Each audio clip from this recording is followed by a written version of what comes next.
Greetings, cultivators worldwide. Watashi no nameha, Jordan River.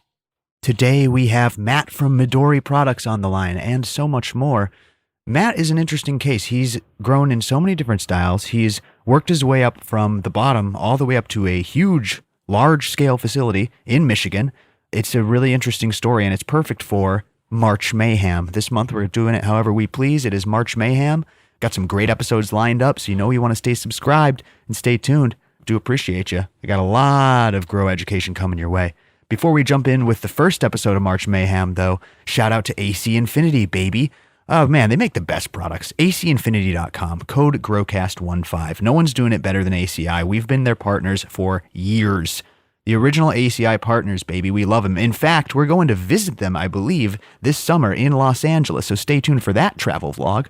Very cool. Anyways, ACinfinity.com for the thickest, the sturdiest grow tents that I've ever grown in. They started out making the fans. They're lightweight fans. They're powerful fans. They're the best fans in the game. The S series has a 10-speed controller. The T series is the smart series with a whole little readout interface that connects with all your other products. Or check out the Light series. That's their brand new one. That's their answer to all the people who rip off their products and make a cheaper version. They've gone and made a cheaper, lighter weight version, not quite as powerful, but it's still the ACI design and durability. So it's really the best bang for your buck, no matter what price range you're in. ACinfinity.com, GrowCast15 to save 15%. They got everything. They also have pots and scissors and lights and stuff. So again, ACinfinity.com, code GrowCast15. Always use our codes. Always get them to us through DM or email or whatever. And you're automatically entered to win free seeds every single month. We just sent out a pack of seeds for last month's winner who used a FOOP code. Very, very cool. Maybe this time it'll be ACI. Maybe I should do one per partner. That would be cool. Anyways, let's get into it. Speculating on air. Let's get into it with Midori Matt. Thank you for listening, everybody, and enjoy the program. Hello, podcast listeners. You are now listening to GrowCast. I'm your host, Jordan River, and I want to thank you for tuning in again today. Before we get started, as always, I urge you to share the show, tell a grower about this show, or better yet, get someone growing for the first time. Write me and tell me about your story, getting someone growing. I will read it live on air. Our mission is to overgrow the nation. We're becoming clearer and clearer on this, and we are aiming to do just that. Also, check out the Order of Cultivation, of course, our membership program. If you'd like to go deeper, find our little community at growcastpodcast.com/membership. Join up. It is the Cultivation fam. We would love to see you there. Okay, big one today, folks. This is going to be a great episode. I was recently introduced to our guest today as a long time and often large scale cultivator. We instantly hit it off, and we're here for, let's see, it's March Mayhem. So it's basically anything goes, and this was a perfect time for this episode with today's guest. From Midori Products and Lake and Leaf, we have Matt on the line. What's up, Matt? How you doing, buddy? I'm doing good, Jordan. How are you? Glad to be here. I'm doing excellent. Yeah, absolutely, man. You are up there in Michigan, a state that I just love, a cannabis scene that is very unique, I've found. And I'm really excited to have you on the podcast today to talk about your years and years of cultivation experience across many different styles. You know, we talk to a lot of cultivators on this show, and usually, I wouldn't say usually, but very often, someone will try a style, they'll find one that works for them, they'll stick with it their whole life. Matt's tried a lot of different stuff. He's been in the Michigan scene a really long time, and we're going to talk about all of that and more today. Matt, if you want to give for the audience a brief history of how you got into cannabis, and then also kind of how things progressed as the market legalized, and maybe lead that into, I know this is GrowCast, multi-part questions, how things have changed, you know, the different styles you've tried and how you've evolved as a grower. Tell us your cultivation story. All right. Sounds good. Yeah. You know, I started out as a lot of growers do. I think the first plant I grew, I was 16 years old, grabbed some Miracle Grow, threw it out into out to some fields that were, you know, unoccupied. Nobody was nobody was watching them. Someone else's property. I love that term. Snuck back out there and like literally would bring out 2 liters of water and with Miracle Grow in it and dump Classic. it. Nice. You know, right up to, you know, this past fall. It's evolved over 26 some years, I would say, and right up to this past year where we harvested 5,500 plants out of our outdoor grow in northern Michigan here. Holy shit. That's a lot of plants. That was a lot of plants. That's a lot of plants. Were those small plants? Those are outdoors. So those were big plants. Well, they were big and small because of how we are in Michigan. This is our first crop. Mm-hmm. So early in the year, we got our medical license for 1,500 plants, and those plants were pretty good size by the time we brought them to harvest.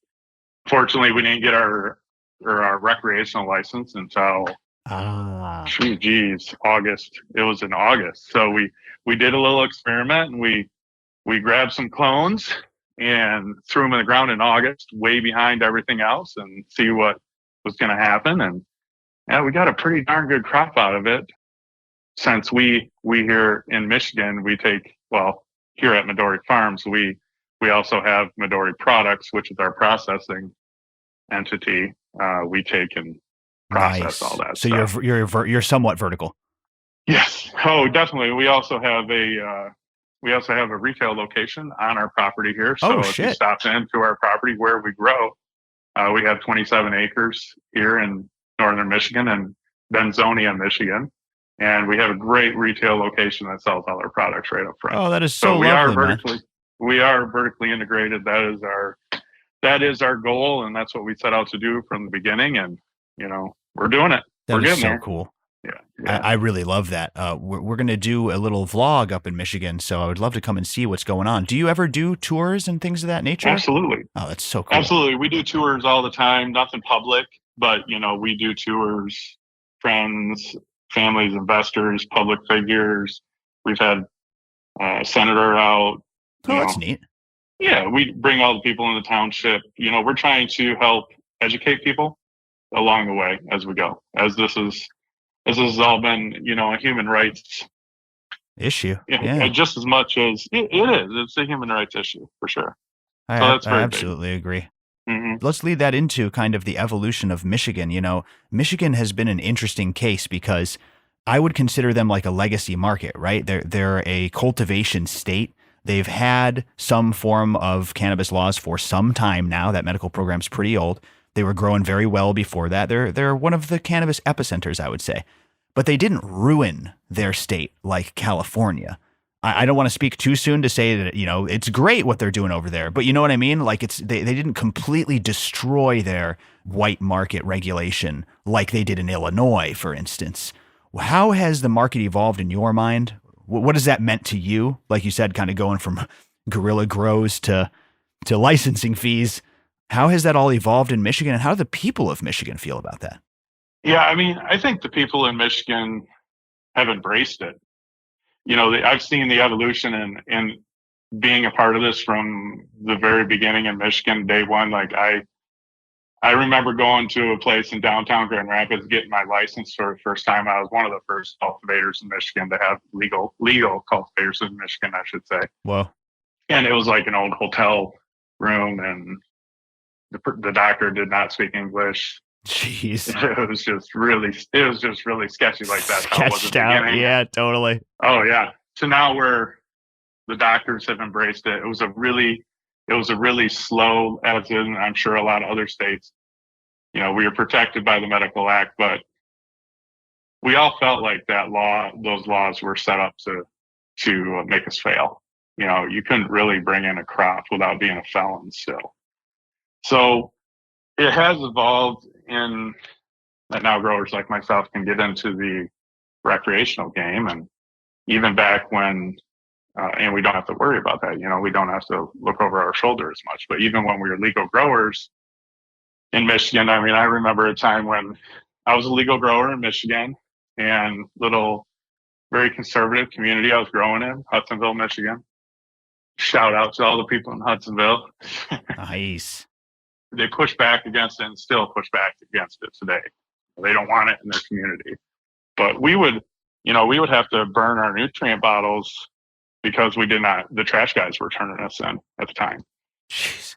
And on top of that, we had the sheriff's department, or it was really probably more the state police, I would say, at that point in time. They were coming down, and whether it was intentional or not, but, we had laws about keeping your crop covered so you couldn't see it. And, they're coming down, checking out our crops with helicopters, blowing covers off, Jesus. and then coming in there have all the ground troops come in there and take care of it from there. So there's a lot of that going on, including myself. Like, I was persecuted. I was a licensed grower. I had all the right plant numbers in check, and I was creating some butter for some cancer patients who did not like smoking it. So we were making a butter, and I was putting it in capsules for them. That was just an easy way they could ingest it. And the butter, of course, is a great way to have a hold all the cannabinoids. And this, all of a sudden, I get a knocking check from the state police, and I'm pretty sure it was a tip from the power company, and they wanted to come in and inspect my grow. So I naively let them through, and they took my butter, and we'll give you a call back. And then all of a sudden, you get a charge in the mail for get the fuck out of felony for felony possession, and because the attorney state general just decided to make it a law that all extractions were illegal at the time. It was kind of the wild, wild west. So even though we were protected, we still weren't protected. And the medical game in Michigan is still a mess. Nobody can really make any money off of it legally. But if they want to become legal and profit from it, they can now get into this game. And I'm a perfect example of someone who's done that. So talk to me about, what do you mean they can't profit off of it from a home perspective still? Is that what you mean by that statement?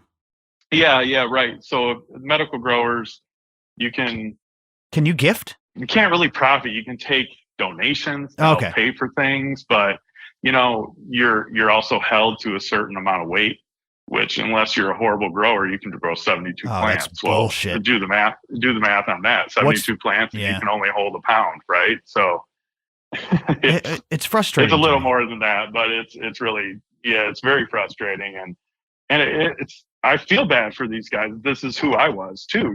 I was a contractor my entire life. And also that's I love growing. I love contracting. I started building grow rooms. People got the word out that, hey, I'll keep my mouth shut, build a grow room. So I got, growing my own, figuring it out, helping people troubleshoot their grows.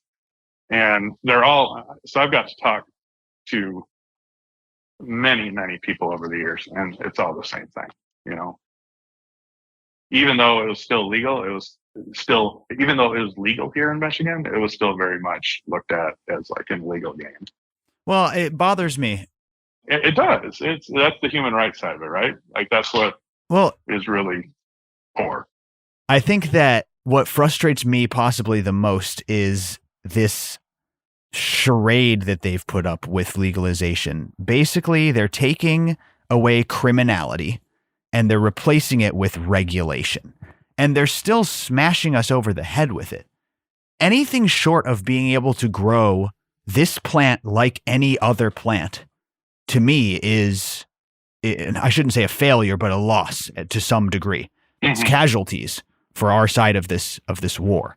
Because, again, you take a look at California and you're not free to grow your own and share your own medicine.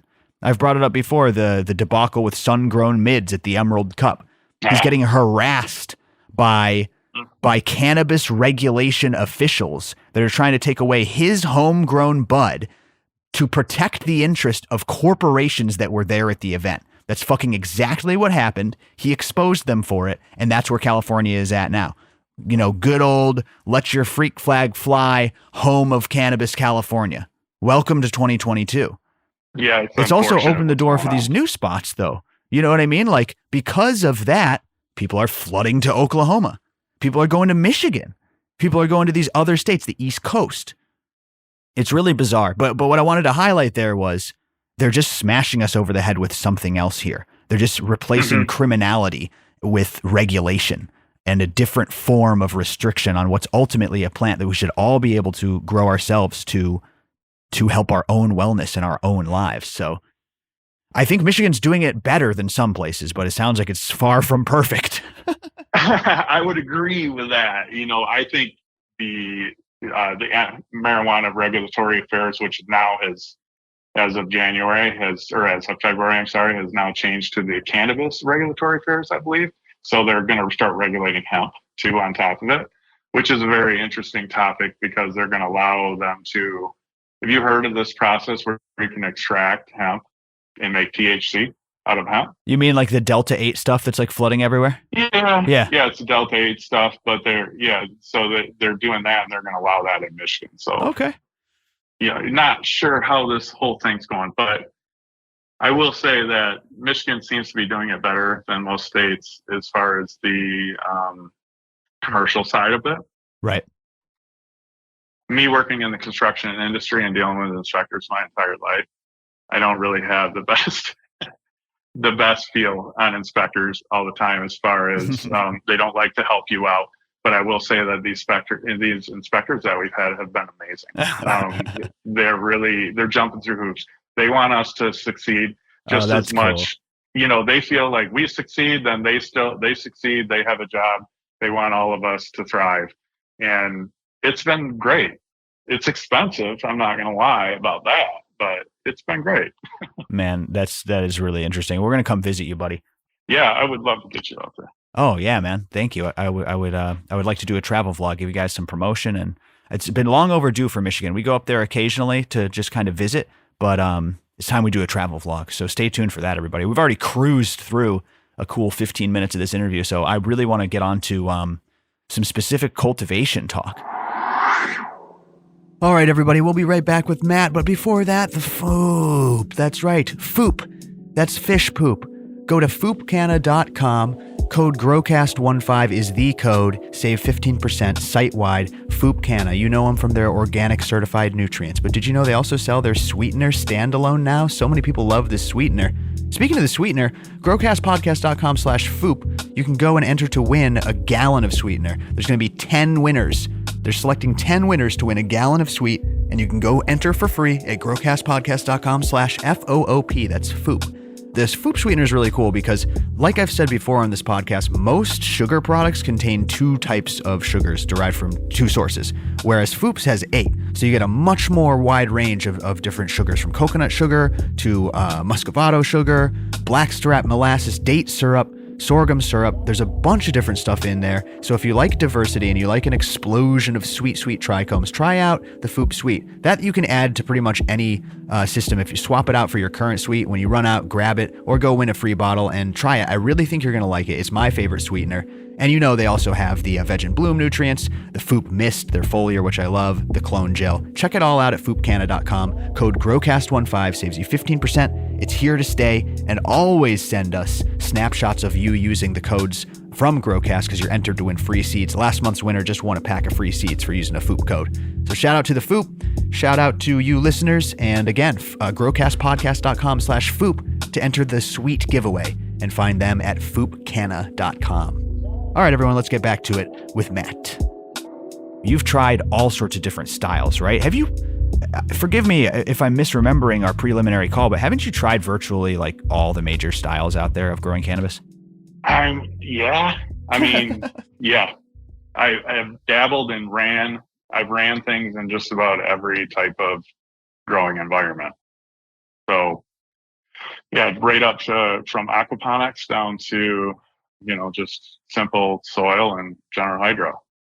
I know this is a hard question, but a 30,000-foot view of all of that, like positives and negatives of various cannabis growing styles. Like, did you find the best flavor in aquaponics? I just tried aquaponics weed for the first time. It seems like a really great growing style. Do you think that beginner growers can't handle more complex systems like that as well, and they should really start with a salt and cocoa? Like, what have you learned trying all these different styles?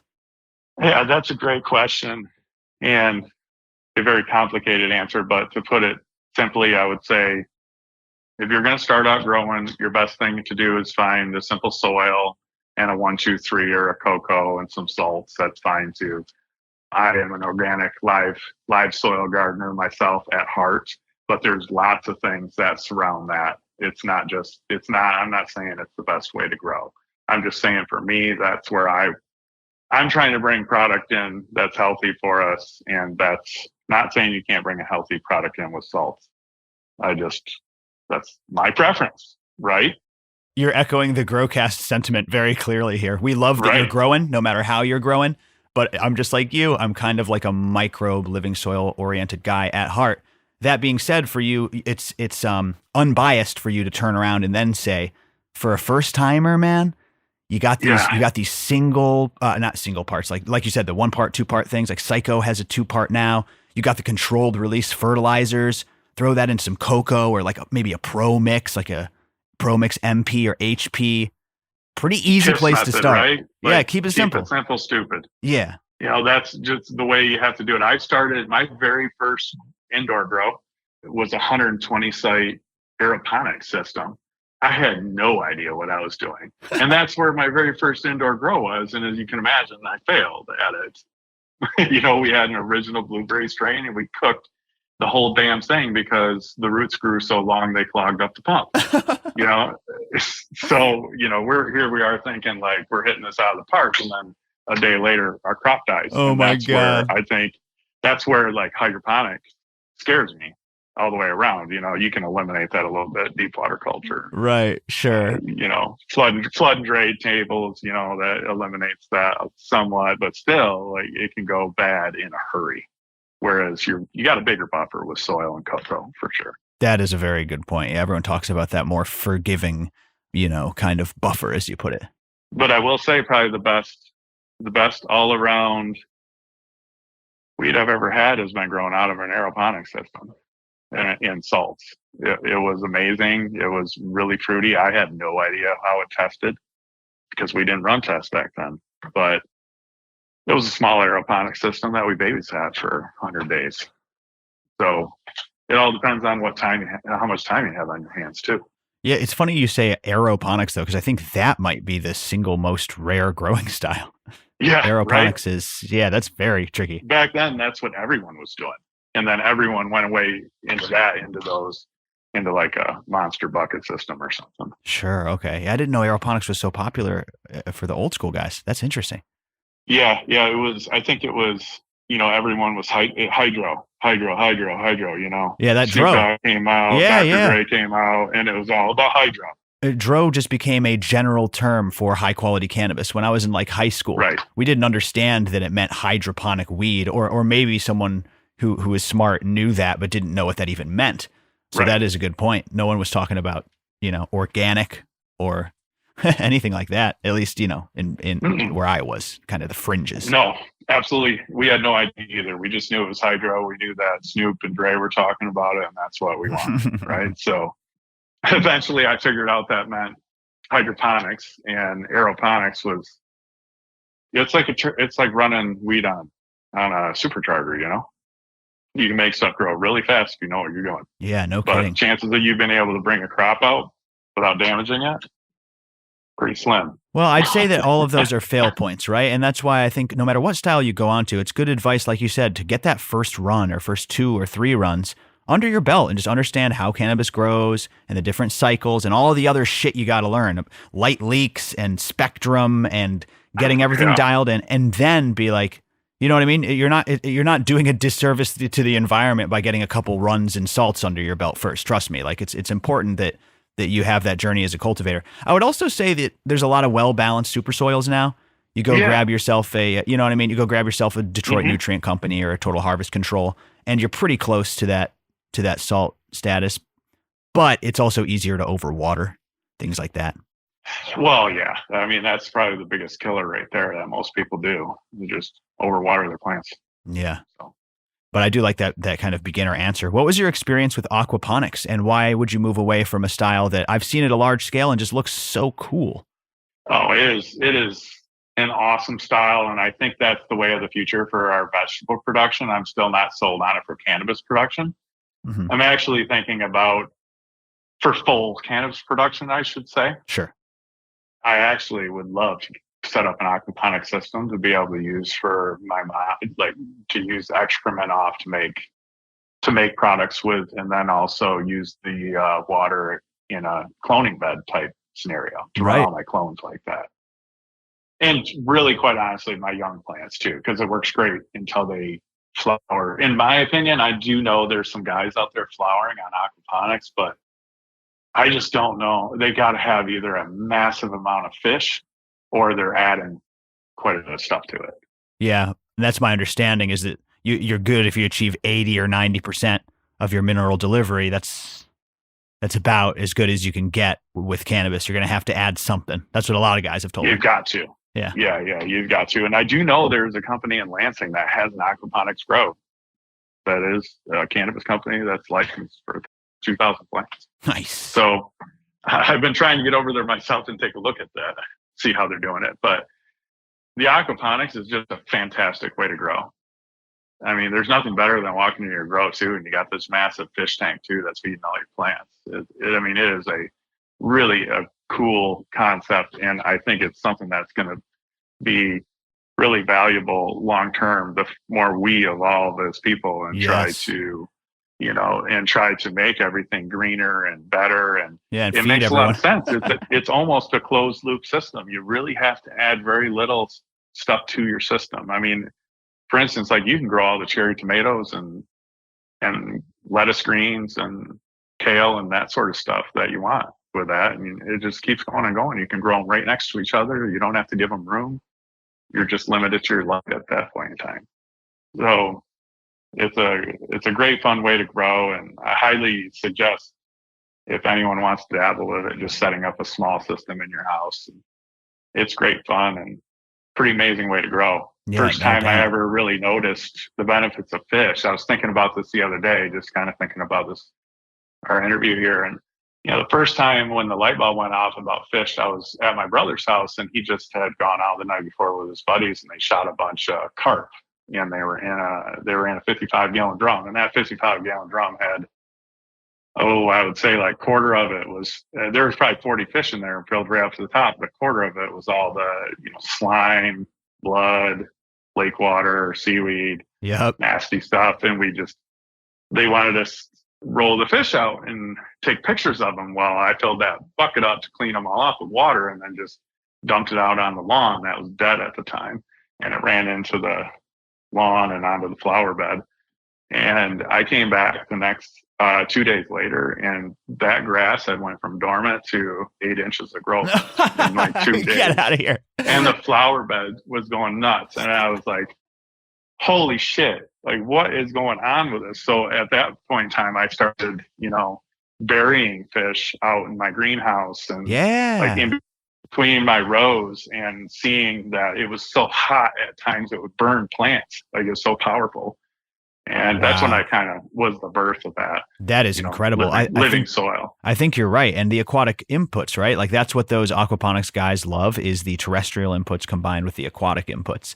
Exactly. Shout out to Little River Farm. Our great friend of the show, Steve Reisner, took us on a little tour in Oklahoma, and Little River Aquaponics was showing us, they have all this extra fish excrement. They pour it onto the lawn, and it's regenerated the red Oklahoma dirt into like perfect soil. It's insane. Into a viable soil. Yeah, the members have already seen that video, and it's being edited as well. It'll end up in the travel vlog. Jump into membership if you want to see all the cool Oklahoma stuff. But really, really shows the power of aquatic microbes. That's a good transition. I know you're not growing aquaponically anymore, but you are using the FOOP, right? Yeah. So when I set off to do this huge crop with trusting, typically most of the trust goes into me taking care of my ladies, right? But now I've got to put this on to other people. I wanted the same thing. I wanted, I love that aquaponic side of it, the fish emulsion side of FOOP, and a full organic living OMRI listed is also very important for me, being a living organic, living soil guy. I also have this field that we stripped that was sandy that we were transplanting right into soil. We did not run in pots either. So part of it was that whatever I put into the soil, I want to add, because I'm going to plant that same site next year. So this upcoming spring, we're going to plant right in the same spot again. Right. Which there's still some of that residual there from all the FOOP that we went with. So yeah, that's why I went with FOOP it's basically a 1, 2, 3. And that's how it was sold to me. And it really was that. It was a 1, 2, 3. Like we put plants into the worst soil I've ever put plants into in my life, and banked on this FOOP. allowing us to hit it out of the park, and we got some great yields. Like we exceeded what I was trying to do this year. So this upcoming year, we're still using FOOP. We're cloning right now off from our moms. So we have plants that we have started at the end of January that are going to be finishing out in our field in October, November. So they're going to be some absolute monsters. Nice, man. And we're going with the FOOP products again because of that reason. I'm a tea guy. I love brewing teas. On this scale, it makes it very hard. But with the FOOP and then that FOOP mist that they have, I can pour that FOOP mist right into a backpack sprayer, and I feel like I just brewed a tea. So sick. That's really cool, man. We like Larry a lot, right? So that's cool for you to say that. I'm going to tell a story here. Larry's going to kill me if he hears this. Larry's the guy from the FOOP. But one of the things about the FOOP is they'll tell you got to pH it correctly. These organic products, they're not the chelated synthetic shit that's going to be uptakeable in a variety of different environments. You want to pH and get it right. Mm-hmm. That being said, I said, Larry's going to kill me. Rhizo Rich, our buddy Rhizo Rich, great guest of the show, breeder at Growcast Eco. He started his dad growing up again, right? His dad used to grow way back in the day. And so he started his dad growing, and he gets him a tent and a high-powered LED. He puts his dad in Fox Farm Ocean Forest and puts him on the FOOP. The dude just crushes it. He blows out the room. And then I'm grilling him on Growcast TV, and I go, but you got to be careful with that FOOP and get the pH right and all that stuff, right? He goes, nah, my dad didn't pH his water once. I was like, I almost lost my shit. I was like, get the fuck out of here. Like, my water is such low quality. I'm like constantly battling, filtering, and pHing. And here this guy just runs with it, doesn't even pH once, and goes in Ocean Forest and just absolutely destroys it. So I don't know. It is. Another funny story about the FOOP, but I always recommend you pH it, but sometimes people just, like you said, in a crappy soil, or I don't want to call Ocean Form crappy, I'm referring to yours, or something simple like your Ocean Forest, a little bit woodier, let's put it that way. That's just funny, dude. Doing really well and stuff like that. Yeah, it is. The fish poop. It is. It's the aquatic microbes. It's the fish waste, whatever the fuck is in there. It's magical. I know. It is. It's amazing. Yeah, the pH thing is an interesting thing too. I love to talk to the organic gardeners and ask them that question, because you'll have organic gardeners that are like, yo, you got to pH it. And they're like, no, man, it's organic. You don't have to do any of that shit. I've heard both those arguments.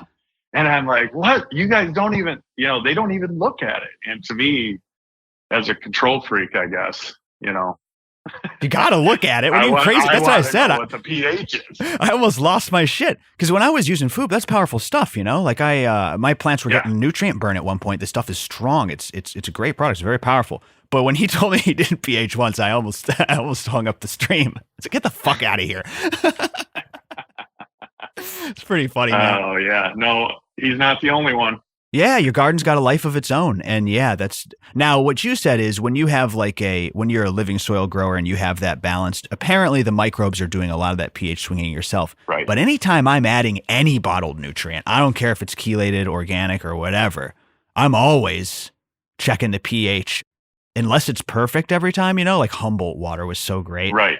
Unless it's perfect every time, I got to check, because you never know if you're on municipal, they could have dosed something, they could have added some chloramine, and that changes the shit, So yeah, I don't know. Municipal water, absolutely. I've had it even happen to a well that I had in Hudsonville, Michigan. That was consistent. It was very consistent for years, and we had a drought that year, and the farmers were sucking an amazing amount of water out of the ground.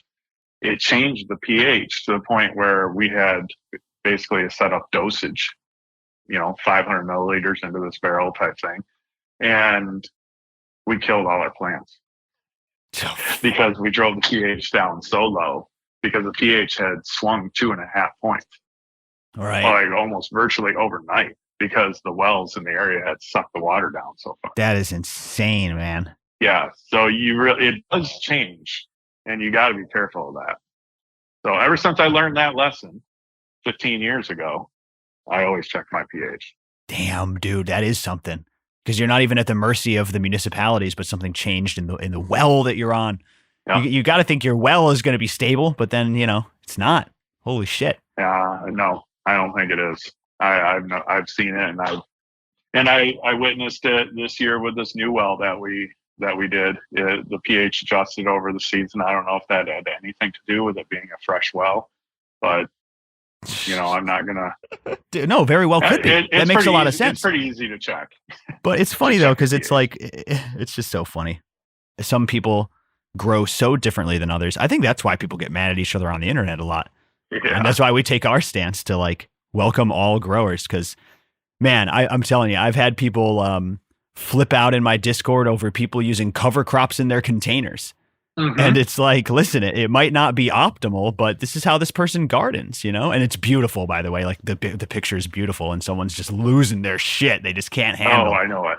That we would ever allow someone to show a picture. How could you? Yeah. Yeah. How could you allow all those bugs and all those other plants in your grow room? Yeah. This advice is damaging. I've been in a few of those. Yeah, I've been in a few of those living soil beds in indoor grows, and I'm like, how the fuck are you guys doing this on this big of a scale? Taking that big of a risk, I guess. You're like, I love living soils, indoor gardens, but you're trying to do Hugo beds inside an indoor grow. Yeah, put some hardwood down in this bad boy. He's knocking the side of the literally. Bed. I mean, they built big crates and built Hugo beds, and I'm like, what are you guys doing? That's sweet, dude. Rock on. I mean, yeah, more power to them. Exactly. I know it was problematic, and there was like bees flying around in there, Oh yeah, the cannabis is growing great, but a badger has taken up home in the yeah, no shit. Like, welcome all. The mice are welcome. They help clean up all the scraps that fall on the floor. Yeah, it's completely different than what you expect an indoor garden to be. It was just a little shocking, but I do know a lot of gardeners who are going that way. More power to them.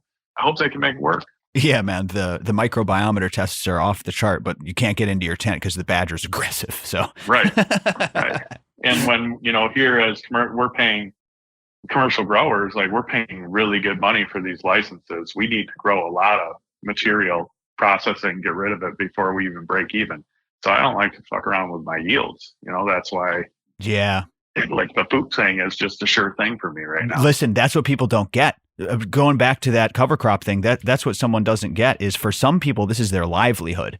For most people in our community, there's more home growers than there are licensed cultivators just by nature, Right. And when you're a home grower, you're more likely to be kind of using your tent as a canvas to paint on. Now, sometimes you might be really sick and you need that next harvest for medicine. That's a little bit different. Or it's for your job. That's a little bit different. But we got to understand that everybody has different goals. So it's about like understanding those goals and giving your best advice while still suiting their goals to some degree. So yeah. I do like that advice. But back to your yield and processing and stuff.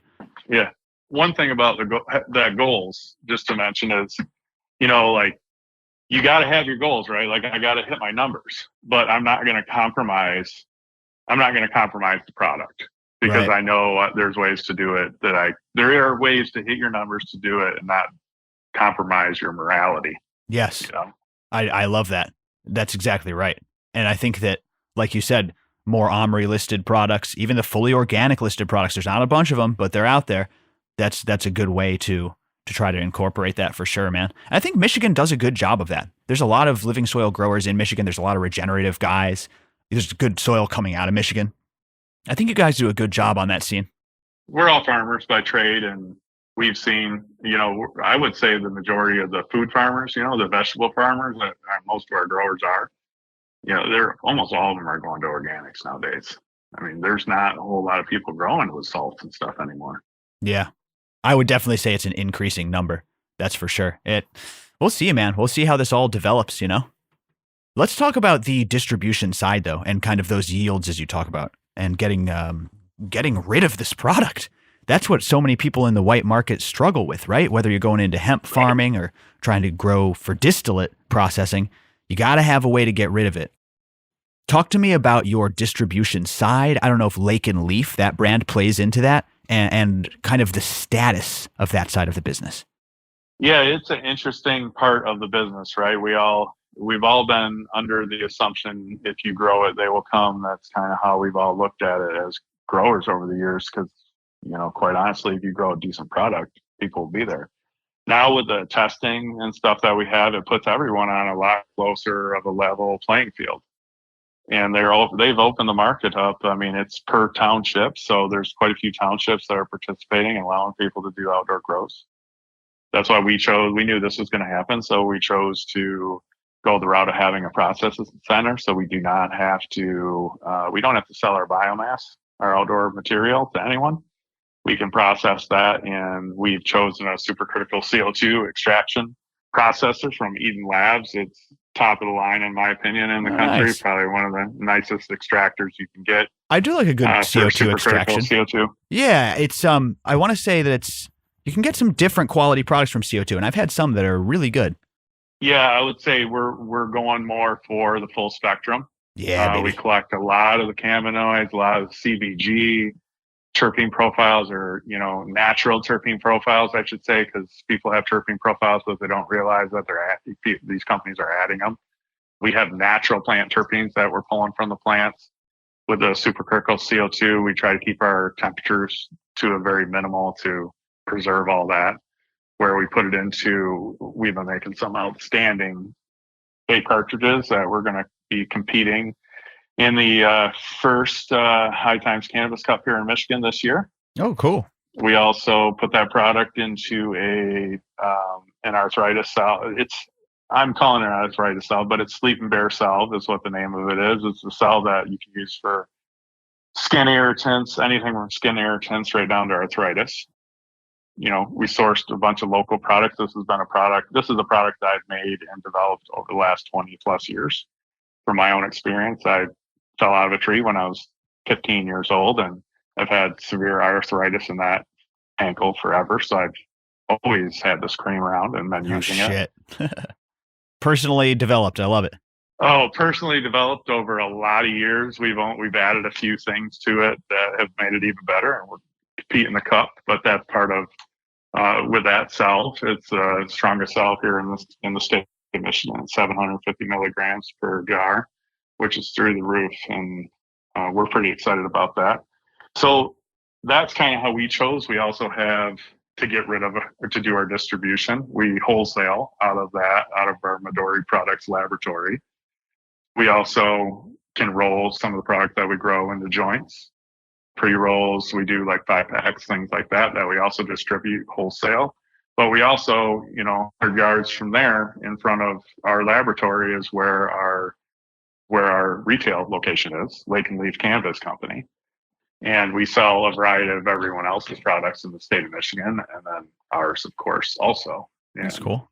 That's kind of how we've decided to try to get rid of everything, because that is a serious problem. And I'm glad you brought that up, because it's creating issues. It's actually creating, black market issues again. By which you mean giving opportunity to the black market?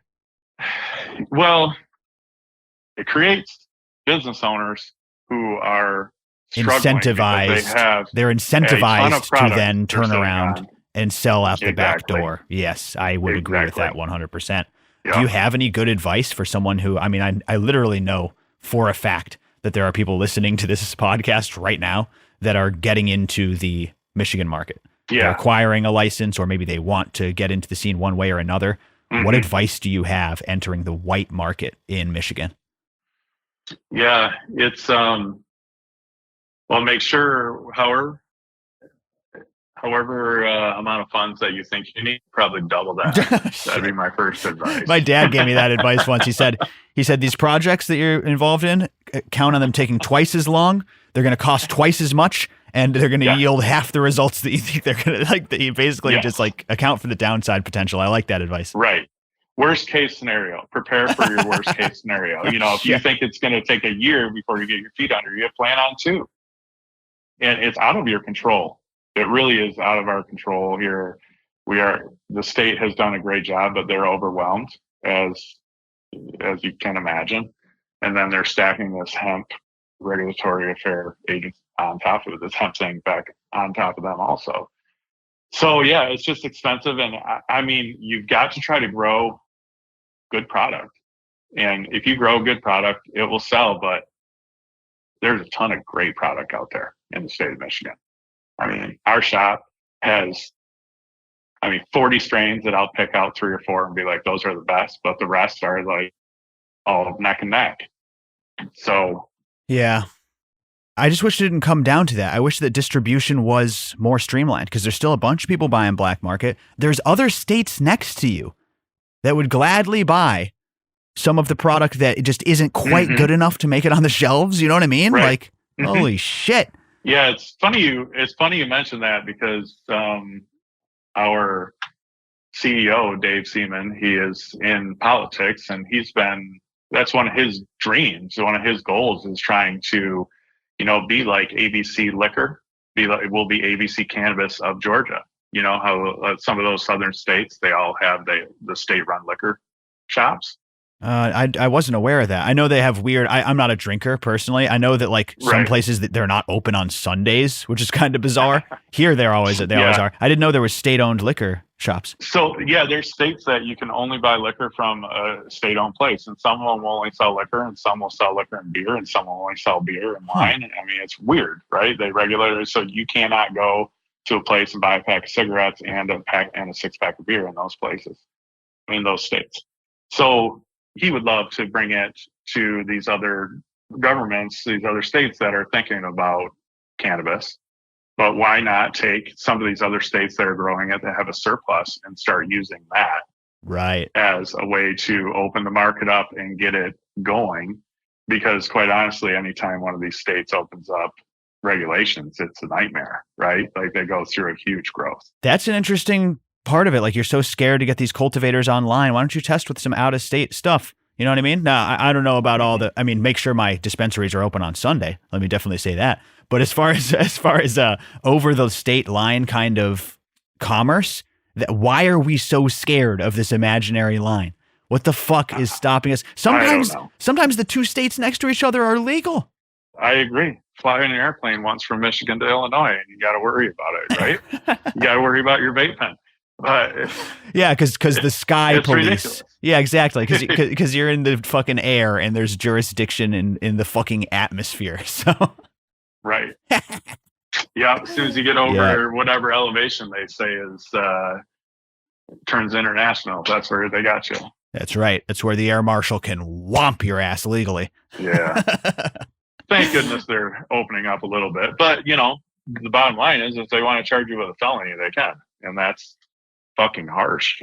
I just think we need to stop with all this red tape. We're only adding to the red tape with the legalization of cannabis, and what we should be doing is removing that red tape. Yes. Yeah. Well, when we lift the border, when it's federally legal, finally, whenever that's going to happen, who knows? That's anybody's guess. Hopefully that'll all speed things up, but it still puts a stigma on it. It still makes it illegal in everyone's eyes. Listen, man, I just looked at the clock. This time flew by. You are a very easy guest to talk to. And it was a pleasure. I knew this episode was going to be good, and it absolutely was. Perfect for March Mayhem. Yeah. Do you have anything else you want to talk about before we wrap it up? Any URLs you want to give out? Obviously, we got MidoriProducts.com. Also, check out LakeandLeaf.com. What else do we have? Anything else you want to say before we sign off? Our seed company, I guess we purchased a seed company and bring in some very interesting land-raised seeds that have not been around for 30 years to the market. So look out for that too. Oh, what is this? Maybe we'll have to do a follow-up episode. What's the brand called? Yeah. New World Seeds. New World Seeds. It's the oldest seed company. There's a great story behind it, and it's the oldest seed company, cannabis seed company in Michigan.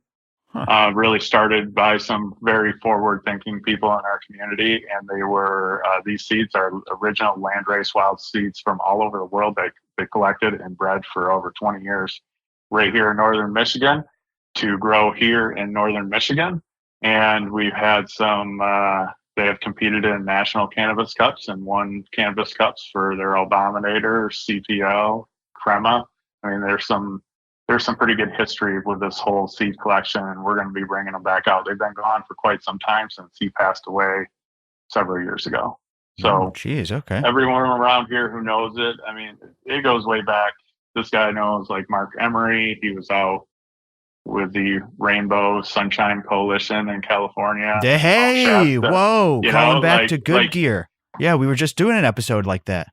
Yeah, he's got seeds gifted from them, original seeds in this collection, and it's just fascinating. I've been diving into it for the last couple of weeks, and my mind's kind of blowing Holy on fuck. what to do with it. But yeah, 475 different strains, variations. All right, man. Well, we do breeder features. Maybe we'll have to talk to somebody. You and I will definitely speak more. Absolutely. And I appreciate you taking the time today, man, talking to the cultivation audience about your storied history and the great state of Michigan, which I feel like needs more time on this show. So thank you, buddy. I appreciate you. Well, I appreciate it. And we'll have to get you out here to check out this grow. I would love to, man. We will definitely talk. All right. Sounds definitely going to happen. You stay tuned, listeners. You'll see a travel vlog coming soon. As we said, make sure that you check out Lake and Leaf, check out Midori Products, check out Growcast, of course. Get on the green list, growcastpodcast.com/list. See everything we're doing at growcastpodcast.com/action. It's where you can find all the action, membership, everything that we're doing, Instagram. That's all for now, everybody. This is Matt from Midori Products and Jordan River signing off, saying be safe out there, all you cultivators, and grow smarter. That's our show, everybody. Thank you so much for tuning in. Thank you to Matt for that first-time guest appearance. It was amazing. Really quick, speaking of first time, this is the first time read for a brand new wing of Growcast. This is actually really exciting. I can't believe I'm just dropping it here. We're launching Growcast Consulting. This has been in the works for a while. Now you'll be able to consult with Growcast guests and team members on a one-on-one basis. If you need help from the experts, now you can go ahead and do that. We're just in the launching phases. You can check out where it's at right now by going to growcastpodcast.com/consulting. There's going to be on the grow side, obviously, you're going to be able to get all the team members to weigh in. I'm also doing brand consultation. I've been doing work for a lot of different folks in the cannabis space and really helping them grow their brand and get their mission statements on point, work out a marketing strategy, optimize their sales funnel. I've been doing this on kind of a one-on-one basis, but it's time to really turn this up. If you have a brand and you need help, you can check it out right now, growcastpodcast.com/consulting. That side is live. And then on the grow side, like I said, we're going to be able to have, one-on-ones with Mary Beth and Wolfman. We'll try to get Raisner in there and, the guests that come on a lot. This will be a really great way for you to support your favorite creators and get one-on-one personalized advice remotely. It's going to be really cool. growcastpodcast.com/consulting. Of course, members receiving a special discount. growcastpodcast.com/membership for the best membership in cannabis. So many benefits. And now again, receiving a discount on consulting. Couldn't be better at this point. This has been asked for a long, long time, and it's half live right now, soft launch, and soon it'll be fully fleshed out. So there you go, everybody. growcastpodcast.com/consulting. Super, super exciting. Thank you to all the lovely guests and members who suggested this and helped put this together. Let's see. When is this dropping? March 7th. April. April's the cup. Yeah, that's right. Growcast Cultivators Cup, April 23rd. Members sold that one out, you guys. There might be some spots left that I'll announce. It's just that there's a capacity for the indoor smoking lounge. Next year, we're going to do it outdoors so that there will be no capacity limit. Did I say there will be a capacity? Every building has a capacity. There will be a capacity limit. But next year, there won't be. So if you missed out on this one, don't sweat. Again, the members gobbled that up pretty quick. But the Cultivators Cup, that's going down 4/23 at the Hideaway in Harrisburg, Illinois. And then, I will be in Colorado in May. I will be in Los Angeles in June. And more trips coming up. So stay tuned. That kind of rhymed. All right, everybody, I'll see you next time on Growcast. Bye-bye.